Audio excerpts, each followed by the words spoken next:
So I have to admit, the first time I saw this story, I really did laugh my ass off. I really did.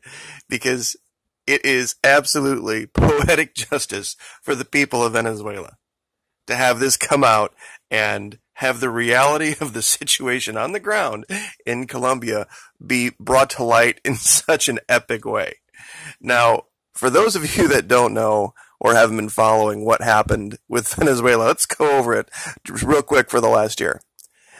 When DC decided it wanted to do regime change, everybody wanted to get on the wagon. Everybody wanted to say, yep, here we go. We're going to go invade and have a war and everything's going to be great. And even the mainstream media got everyone involved, and everybody was like, oh boy, here it comes. It's only going to be like a week, right? Well, they tried and they tried and they tried, and it just kept being out of their reach. But everybody was like, oh, it's going to be just next week. We're just getting that much closer.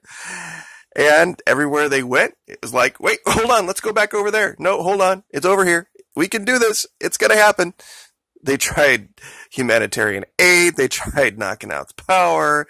They tried coups. They tried naming random people president. It was, I mean, seriously, very, very funny. But no matter what they did, they just kept missing. Just that close.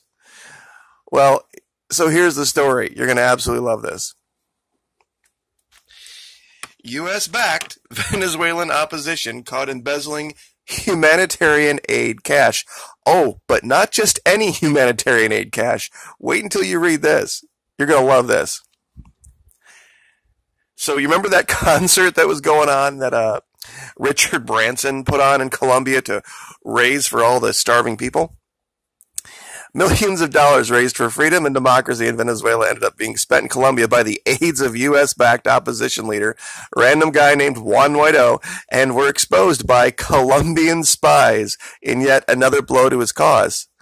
Guaido, self-declared interim president of Venezuela in January, and was recognized by U.S.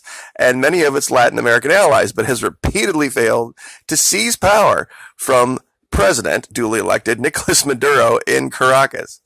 Now he seems farther from that goal ever, as several of his aides have been named by Colombian intelligence in a leak, revealing the embezzlement of U.S. funds intended for paying Venezuelan army defectors.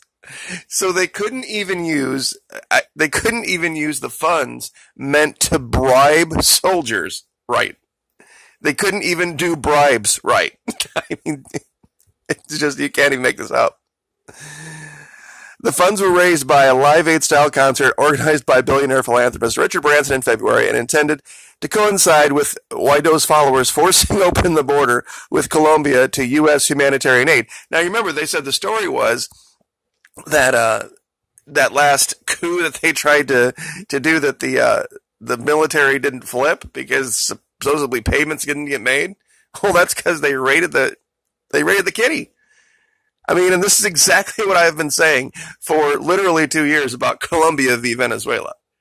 If you want to talk about corruption, if you want to talk about mismanagement, if you want to talk about any level of criminality, there is no greater example of it than can be found in Colombia. Sorry. Pardon me. But anyway, so Virgin Group, and they're not even denying it. This isn't even an allegation that random guy named Juan is debating. He's trying to put his best face on it.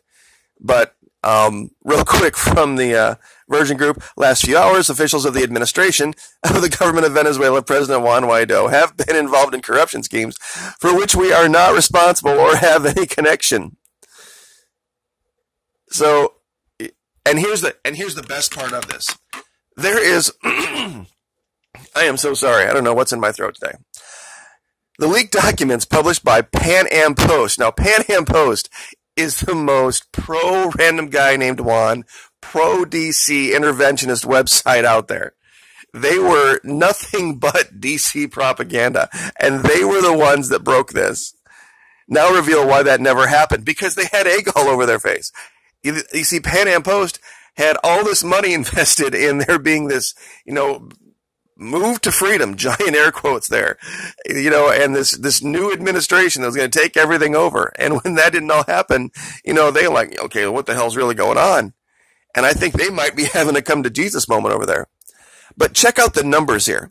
It's basically hundreds of thousands of dollars in cash on fancy hotels, expensive clothes, booze, cars, and other high life items. In one example, Rojas and Barrera claimed to have spent money on 7 hotels. These are 2 guys that were regional coordinators for a random guy named Juan. 7 hotels to house over 1,400 defectors, but Colombian authorities counted only half that number crossing the border, and only 2 hotels were actually paid for. Instead, receipts reveal the duo blew over $125,000 on luxuries for themselves, $40,000 in April alone.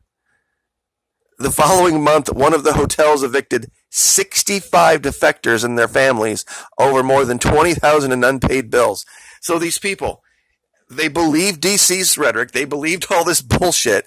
They decided, we're going to go defect. We're going to basically be the worst individual ever that you could think of. Somebody who's a traitor to their country, that sided with another country, and go run across the border and take off their uniforms, basically for a free hotel stay, and then that doesn't even get paid for.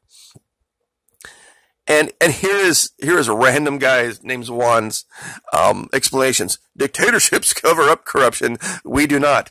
The only reason we know about this is a leak in Colombian intelligence.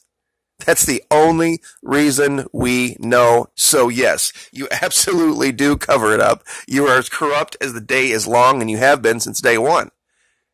So how does that statement now from Mike Pompeo, that secret recording where he said, we can't keep these guys together. We can't make this opposition look like one force because they got 40 people that all want to be president at the same time. Just paraphrasing what the recording said. Does that make more sense now?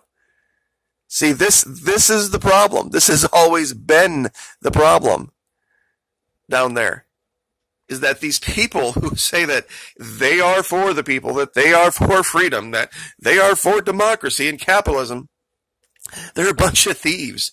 They're a bunch of thugs. Remember the guys with the Molotov cocktails that were at the bridge when they were trying to, with Marco Rubio? Why would peace-loving, freedom-minded people need Molotov cocktails to get their point across? I mean, this is just freaking hilarious. You just don't get better than this. You do not get funnier than this, and there is so much more in this I could go into, but I think you pretty much get the idea why DC is now completely washed his hands of this. Mike Pence is trying his very best to put a face on this, but it's just not going to work. It's not going to work, and nobody's going to buy it. Nobody is going to believe this now. They have zero credibility, and you watch, that Lima group is going to start to crumble. Those groups that were supposedly for this whole regime change thing. That's why Norway told random guy named Juan to go suck an egg. Because Colombia has been like this for decades. And decades and decades. And we're not the only country that has dealings with Colombia. There have been all sorts of other people that have gone down there and tried to deal with these people and realized exactly how sad sack they really are. So, anyway, you see Charlie Chaplin here? This is going to be what DC is like with a random guy named Juan here pretty quick. It's going to be like, well, it's been fun, but, it's time for us to go now. You have a good time, and we're going to just go over here. Goodbye. So, anyway, I thought I would just give you your laugh for the day. It's just, you can't even make it up. You can't. You can't, arrange stuff like this any better than what they've already put right in front of us. So, anyway, I guess I will leave that there, but you guys have a great day. And laugh, because it's really all you can do.